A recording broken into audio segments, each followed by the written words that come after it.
Assalamualaikum warahmatullahi wabarakatuh. Innal hamdalillah nahmaduhu wa nasta'inuhu wa nastaghfiruh wa na'udzu billahi min shururi anfusina wa min sayyiati a'malina. May yahdihillahu fala mudilla lahu wa may yudlil fala hadiya lahu. Asyhadu an la ilaha illallah wahdahu la syarika lah wa asyhadu anna Muhammadan abduhu wa rasuluhu amma ba'd. Ikhwan dan akhwat rahimakumullah, kita akan lanjutkan kajian tentang salat. Pada kajian yang lalu kita berbicara tentang definisi salat, sejarah salat, ya, kemudian juga disyariatkannya salat pada syariah Nabi Muhammad SAW. Kita juga berbicara tentang hikmah-hikmah salat dan waktu-waktu yang dilarang untuk salat. Kita masuk sekarang pembahasan tentang salat itu sendiri, dari sisi syarat-syarat, rukunnya dan sunnah-sunnahnya. Dalam melaksanakan sholat ada dua hal yang harus kita penuhi untuk supaya sholat kita itu sah. Kemudian ada dua hal yang harus kita lakukan untuk supaya sholat itu sempurna. Yang menjadi atau salah satu yang menentukan sah dan tidaknya salat kita, yang pertama adalah kita harus melakukan syarat-syarat salat. Syarat-syarat salat itu ada 4, ya. Yang pertama adalah taharah, harus suci, baik suci secara badan dari hadath, dari najis. Yang kedua suci juga dari hadath kecil maupun jadi dari hadath itu ada hadas kecil, ada hadas besar.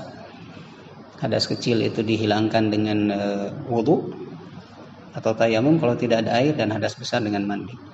Yang kedua harus suci dari najis. Suci dari najis itu dengan disuci dengan air. Kalau tidak ada air, misalnya seseorang sedang buang air kecil, bisa pakai batu dalam kondisi-kondisi darurat. Yang kedua juga yang harus bersih itu adalah baju, pakaian.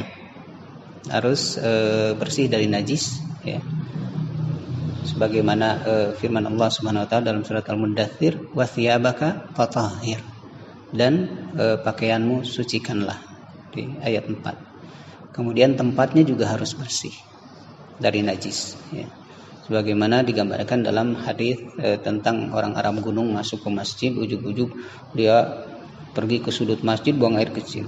Itu Rasulullah SAW memerintahkan para sahabat untuk menyirami bagian yang di mana orang Arab gunung itu kencing dengan satu ember. Jadi itu syarat yang pertama. Syarat taharah, bersih dari hadas baik kecil maupun besar. Yang kedua bersih badannya dari najis. Yang ketiga bersih pakaiannya dari najis. Yang keempat bersih tempatnya dari najis. Yang kedua syarat sahnya sholat itu adalah masuk waktu, ya.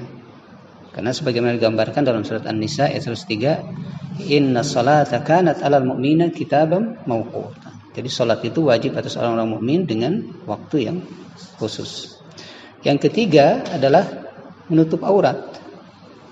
Jadi orang mau sholat harus auratnya tertutup. Makanya Rasulullah SAW bersabda dalam hadis yang diriwayatkan oleh At-Tirmidzi dari Aisyah, la tuqbalu sholata haidin illa bi khimarin. Jadi sholat yang sudah wanita yang sudah balik itu tidak bisa diterima kecuali dengan penutup kepala. Kemudian yang keempat, syarat sholat itu adalah menghadap ke kiblat, ya. Sebagaimana firman Allah Subhanahu wa taala di dalam surat Al-Baqarah ayat 150, fawalli wajhaka syatral masjidil haram, maka arahkanlah wajahmu ke arah Masjidil Haram.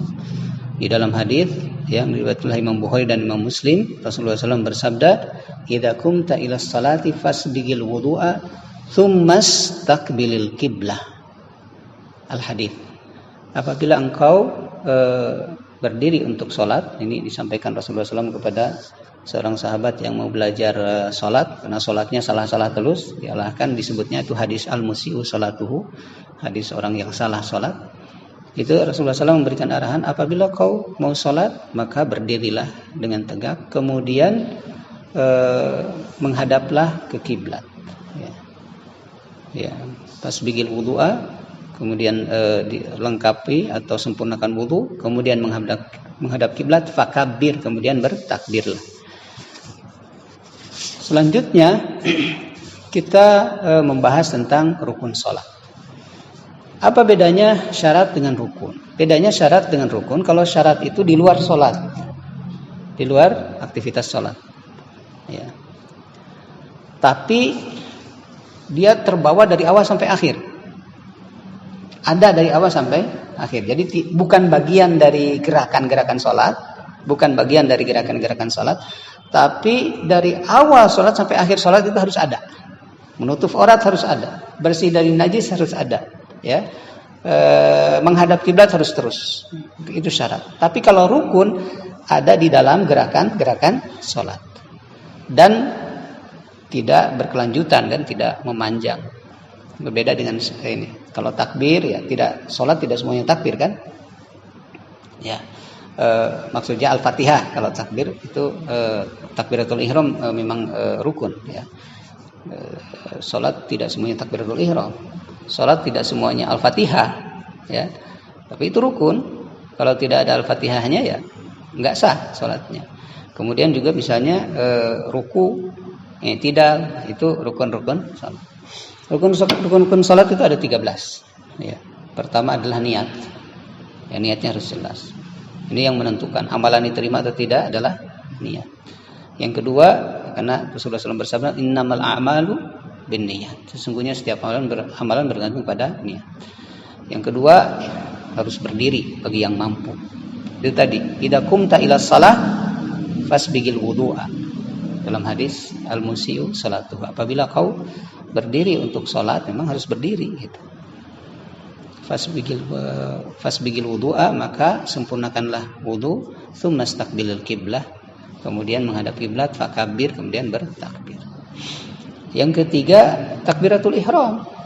Ya, seperti tadi di surat Musii'u salatuhu. Fakabbir, maka bertakbirlah. Jadi takbiratul ihram ini adalah termasuk rukun. Kemudian membaca Al-Fatihah. Ya, sebagaimana digambarkan di dalam hadis yang diriwayatkan oleh Imam Bukhari dan Imam Muslim, la salata liman lam yaqra bi Fatihatil Kitab. Tidak sah salat orang yang tidak membaca Fatihatul Kitab. Kemudian yang kelima, ruku'. Ya, ruku'. Di dalam surat Al-Hajj ayat 77 sebutkan, ya ayyuhalladzina amanu ruk'u wasjudu. Wahai orang-orang yang beriman, rukuklah dan sujudlah.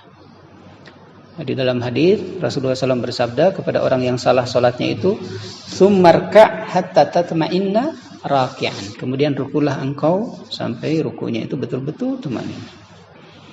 Kemudian yang keenam, syarat rukun yang keenam, i'tidal. Jadi berdiri dari ruku, ya. Kemudian dia membaca Sami Allahu liman hamidah, ya. Kemudian kalau ada makmum di belakang membaca Rabbana walakal hamdu. Ini juga adalah rukun.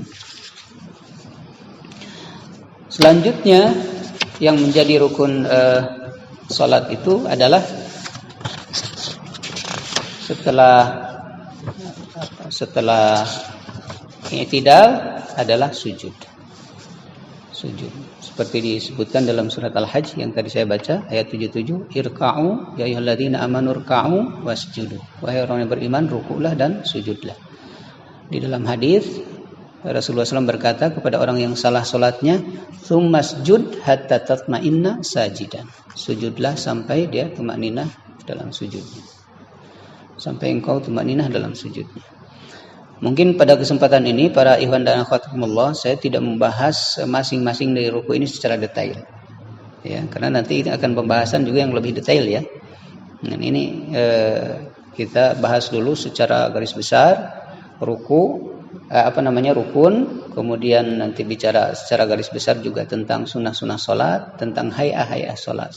Nanti juga ada beberapa pertanyaan yang harus kita jawab.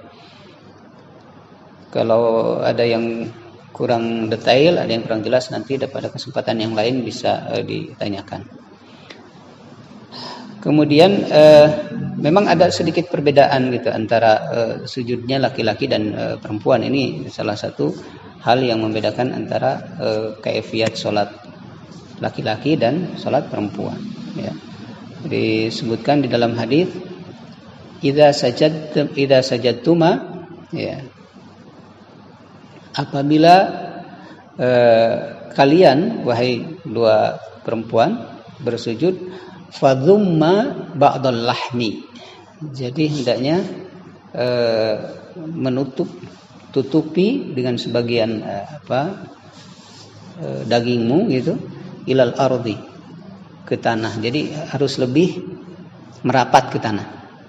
Mereka kata, fa innal mar'ata laysat fi dzalika karrajul, karena wanita dalam rukun ini, dalam kaifiyah ini tidak sama dengan laki-laki. Jadi kalau laki-laki kan Rasulullah SAW sampai kelihatan ketiaknya gitu ya. Bahkan dalam hadis yang lain sampai ada kucing yang lewat gitu di antara ketika Rasulullah SAW sujud. Tapi perempuan harus memperlihatkan sisi fitrahnya, malu ya. Jadi lebih merapat ke bumi, ke tanah. Kemudian yang ke-8 rukun salat itu adalah duduk di antara dua sujud. Tsumma rfa' hatta tatma'inna jalisan. Kemudian bangkit sampai dia duduk dengan tumanina.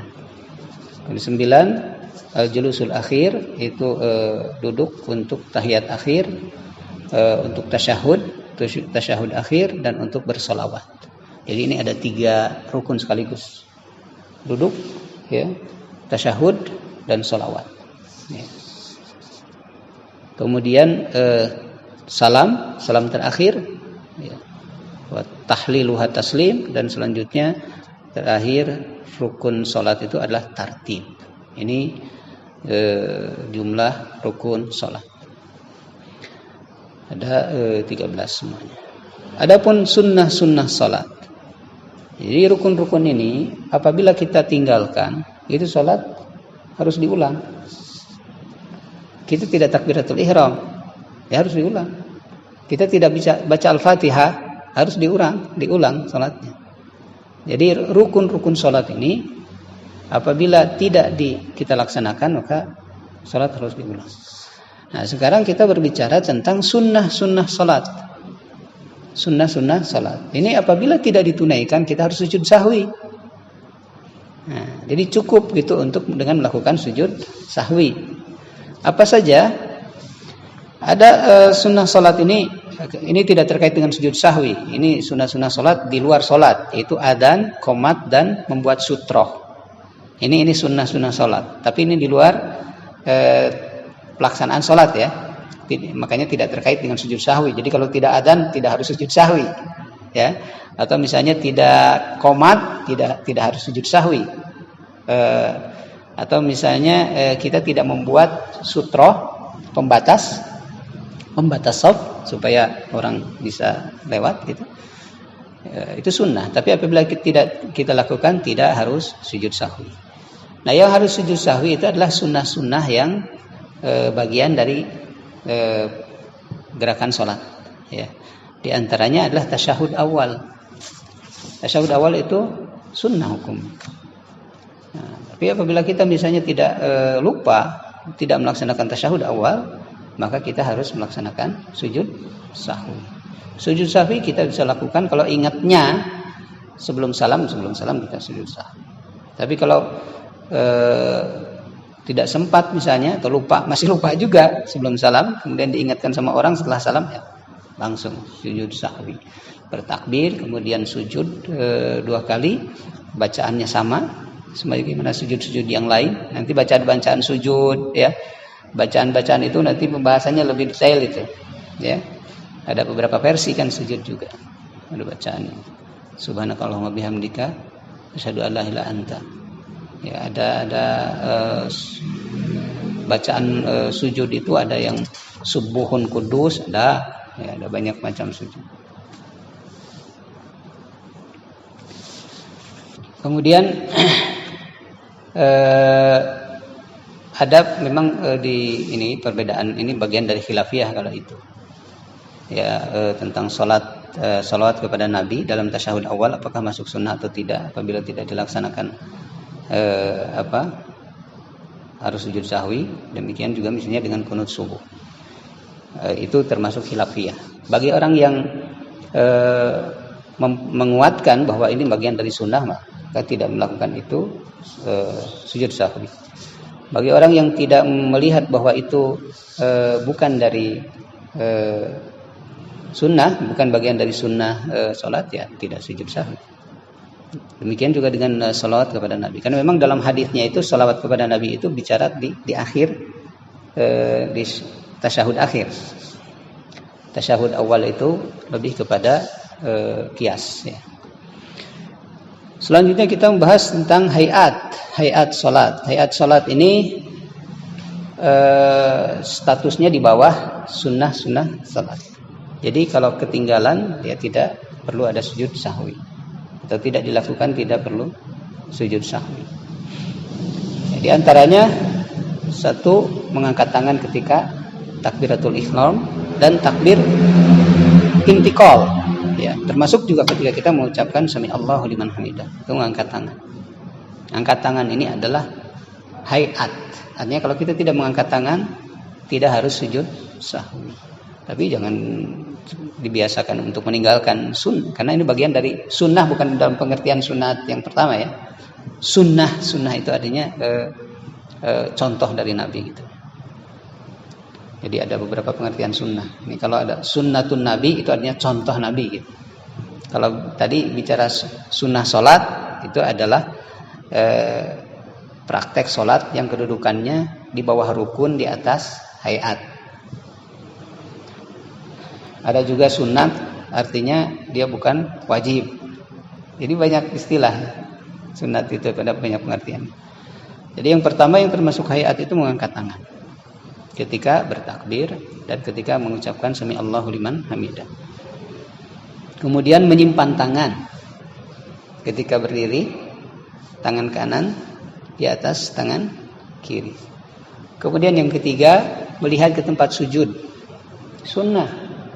Ya, jadi ketika sujud kita mata jangan kemana-mana. Sampai Rasulullah SAW di awal-awal itu sampai agak keras juga. Padahal ini kan posisinya hayat ya, hayat salat. Tapi keras juga Rasulullah SAW. Kalian tundukkan pandangan kalian ke tempat sujud, atau Allah tidak mengembalikan lagi pandangan kalian. Nah, ini karena ini menghilangkan khusyuk gitu. Kemudian ada doa iftitah yang keempat. Doa iftitah ada berapa versi? Doa iftitah. Kalau maba'in baini wa baina khataaya kama ba'anta bainal masyriqi wal maghrib, sama ada. Ada wajjahtu wajhiya lilladzi fatara samawati wal ardi hanifa wa ma ana minal musyrikin, sana ada. Itu juga panjang itu. Kemudian ada yang riwayat Umar itu subhanakallah bihamdika asyhadu an la ilaha illa anta astaghfiruka wa atubu. Ada itu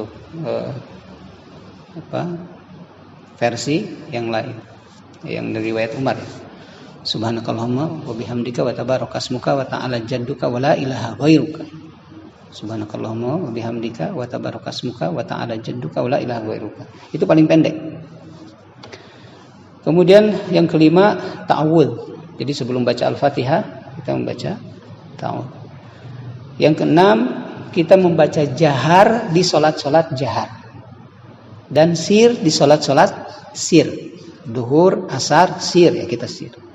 Tapi isya, maghrib, subuh itu salat-salat jahar, dijaharkan bacaan Fatihah kita dan bacaan surat kita. Itu juga hayat termasuk. Kemudian membaca amin yang ketujuhnya setelah membaca Al-Fatihah. Yang kedelapan membaca Quran setelah Al-Fatihah, bacaan Quran setelah Al-Fatihah. Kemudian yang kesembilan mengangkat atau membaca takbiratul intiqal. Jadi kalau yang wajib itu takbiratul ihram di pertama. Takbir setelah takbiratul ihram itu takbir intiqal, gerakan ya, kita baca takbir ketika merubah gerakan ya, mau sujud ya. Kemudian bangkit dari sujud, itu takbir intiqal namanya Itu hayat. Yang ke-10 membaca doa ketika ruku. Ya. Kemudian ke-11 menyimpan tangan di atas paha ketika duduk di antara dua sujud. Kemudian yang ke-12-nya tawarruk. Sudah Mas. Yang ke-12 tawarruk di duduk tasyahud akhir dan iftirash di duduk tasyahud awal.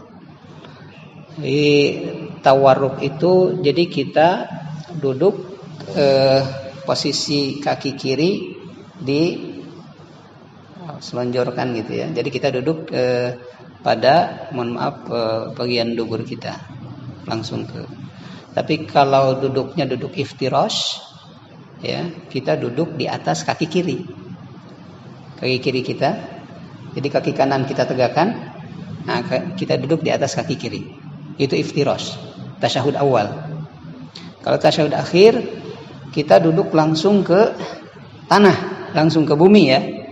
Dan kaki kiri diselonjorkan di bawah kaki kanan. Kemudian yang ke-13-nya doa ya setelah salawat Ibrahimiyah.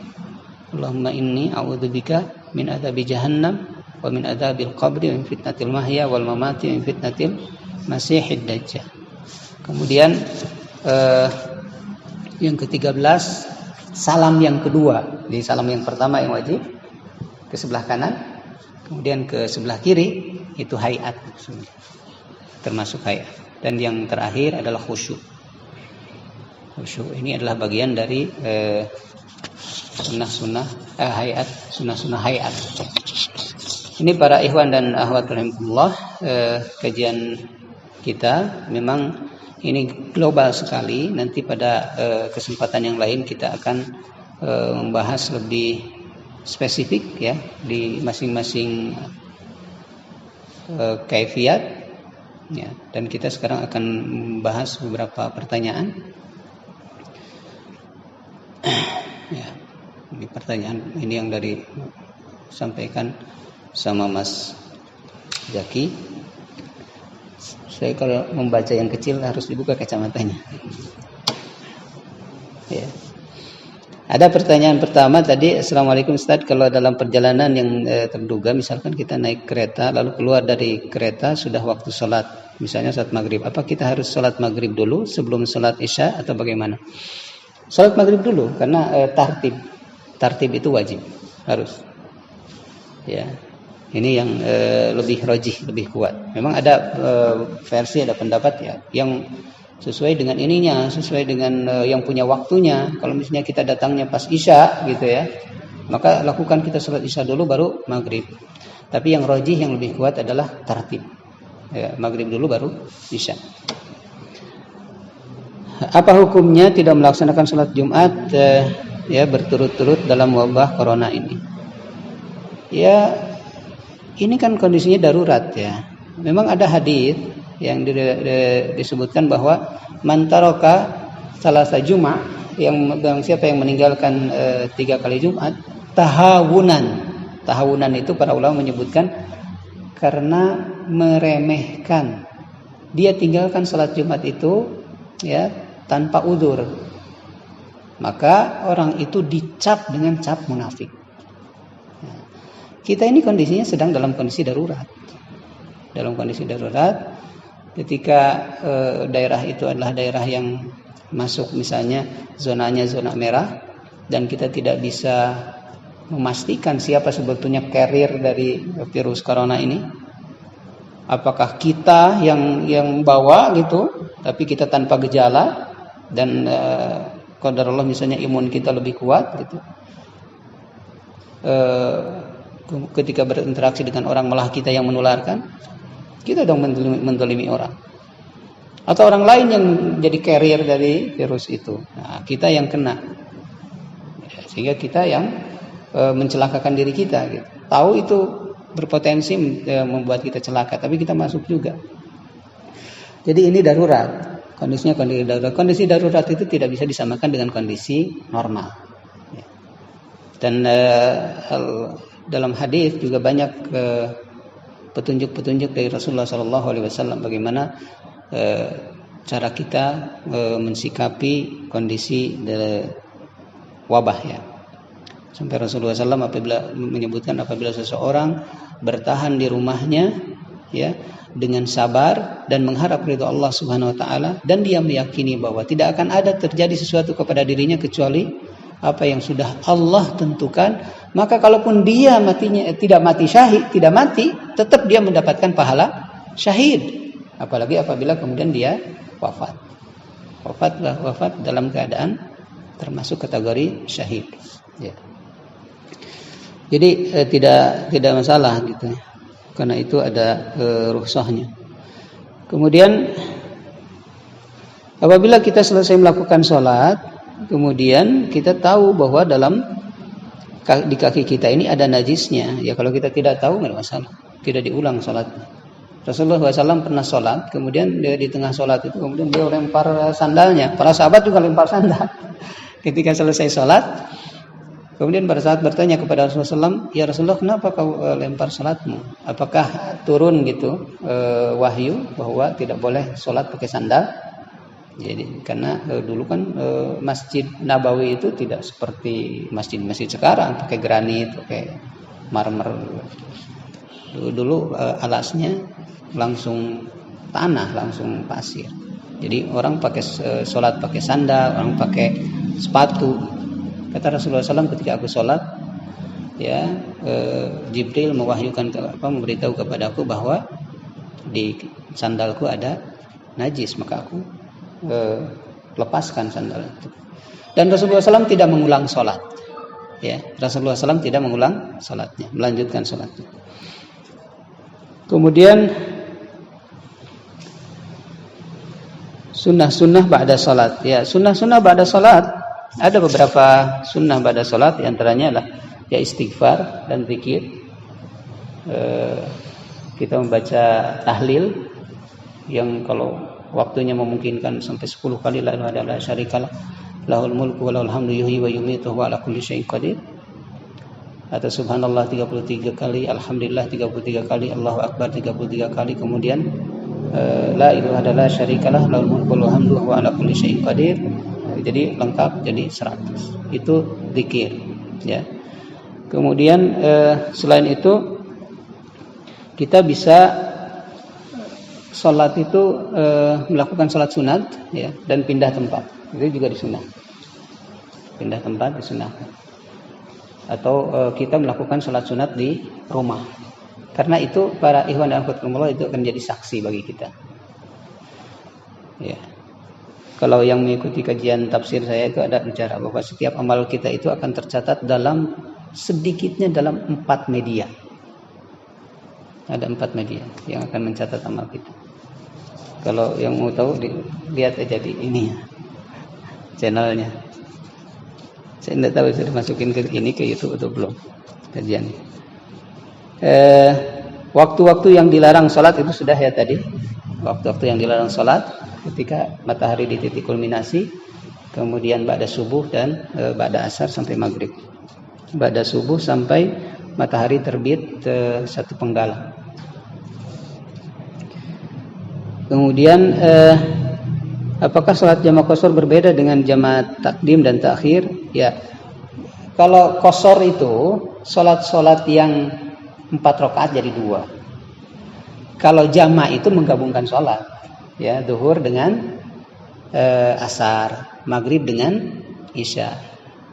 Nah, jamaah takdim apabila kita melakukan sholat zuhur dan asar di waktu zuhur, sholat maghrib dan isya di waktu maghrib. Jamaah takhir melakukan sholat zuhur dan asar di asar, dan sholat maghrib dan isya di waktu isya. Adapun qashar yaitu yang 2-2 dibuat jadi yang 4-4 diringkas menjadi 2, dan ini merupakan rukhsah ya. Apa mungkin misalnya jamaah takdim juga jamaah qashar juga? Ya mungkin. Ya. Jamaah takhir juga qashar juga mungkin. Jadi kalau misalnya zuhur asar kita laksanakan di awal, berarti jamak takdim, dan itu untuk para musafir. Kemudian dikosor, jadi dua-dua ininya, dilaksanakannya dua-dua. Kemudian bagaimana berwudu dengan botol kecil semprot air di dalam pesawat, seperti apa? Di pesawat itu bagusnya itu ya tayamum saja. Bermasalah kita berwudu di pesawat itu. Saya pernah mau berangkat haji itu, orang-orang itu nggak mau bertayamum, wudu semua sampai pesawatnya landing di Maladewa waktu itu. Kemudian kru pesawatnya itu mengancam kalau tidak, kalau masih wudu juga di pesawat, kita tidak akan naik lagi, kita tidak akan take off lagi. Nah, jadi kalau di pesawat nggak usah tayamum aja, itu disyariatkan. Mana yang afdal dalam perjalanan, mengqashar salat ya atau itmam? Bagaimana kondisinya? Apabila kita sedang bermakmum kepada orang yang itmam salatnya, ya kita ikut kalau kita makmum. Tapi kalau kita misalnya sendirian atau kita jadi imam, ya yang paling afdal mengambil rukhsah. Karena itu kata Rasulullah SAW, tilka sadaqatullah faqbalu sadaqatiha. Ya, rukhsah itu adalah sedekah dari Allah. Terimalah sedekah itu. Ya. Kemudian itu tadi tentang mengqada salat, itu tidak ada mengqada salat ya. Sudah hijrah, bertaubat, perbaiki diri. Tidak ada istilah mengqada salat.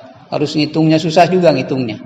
Dan enggak ada batasannya. Kalau mengqada saum kan jelas satu sok gitu ya. Satu hari. Setiap hari kita ganti dengan satu sok. 2,5 kilo atau 3,5 liter kita keluarkan. Kalau salat hitungannya seperti apa? Tidak ada hitungan itunya. Seperti apa hitungan untuk qadanya. Kemudian bagaimana untuk salat supaya khusyuk? Jadi ketika salat masih teringat kepada yang lain, bermujahadah lah. Bermujahadah.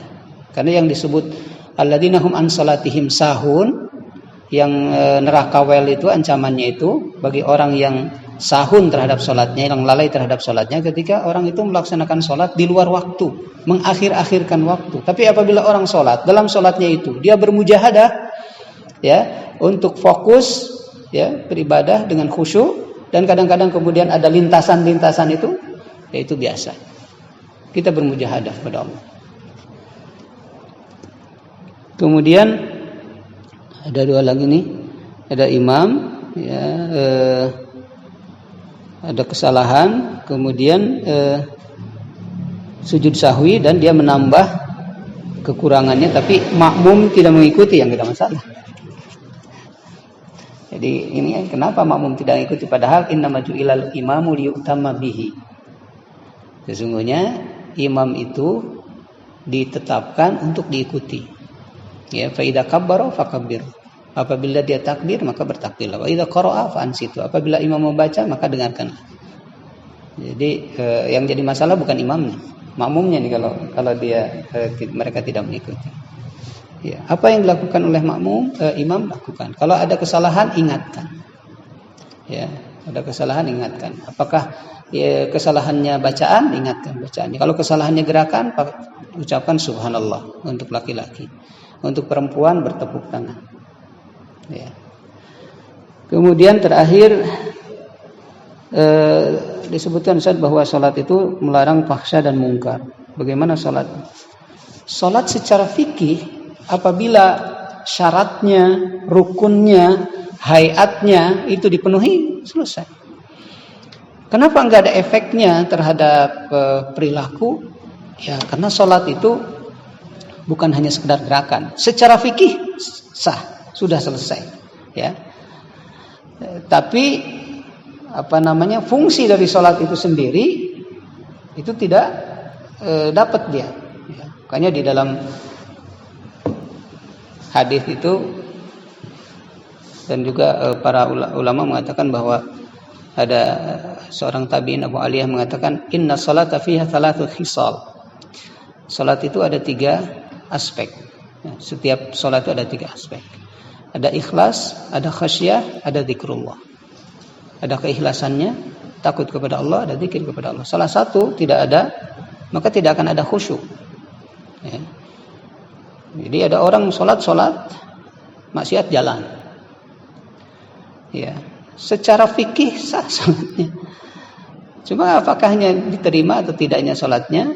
Ya, wallahu a'lam. Karena sholat itu tidak berefek gitu. Tapi bahwa dia tidak akan masuk neraka sakor, ya, sebagaimana diancam orang yang tidak sholat itu masuk neraka sakor, ya, insya Allah tidak. Tapi dia masuk neraka yang lain karena dia melakukan kemaksiatan. Ya, makanya saum juga begitu. Rubba shaimin laisa lahu min siyamihi ilal ju' wal atash. Banyak orang yang saum dia enggak dapat apa-apa dari saum. Hanya haus dan dahaga saja. Oke, karena itu ketika kita melaksanakan ibadah salat dan ibadah-ibadah yang lain bukan hanya terjebak dengan kulit tapi juga dengan isinya.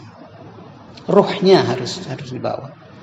Nah, dan efek-efek positif dari salat itu yang merupakan pertanda bahwa salat kita itu ada ruhnya atau tidak. Saum kita ada ruhnya atau tidak. Hanya badannya saja, fisiknya saja. Itu saja barangkali ikhwan dan akhwat rahimakumullah yang bisa saya sampaikan. Mudah-mudahan pada kesempatan yang lain kita bisa kaji lebih detail, lebih mendalam lagi. Kurang lebihnya mohon maaf. Wabillahi taufiq wal hidayah. Assalamualaikum warahmatullahi wabarakatuh. Subhanakallahumma wa bihamdika asyhadu an la ilaha illa anta astaghfiruka wa atubu ilaik. Assalamualaikum warahmatullahi wabarakatuh.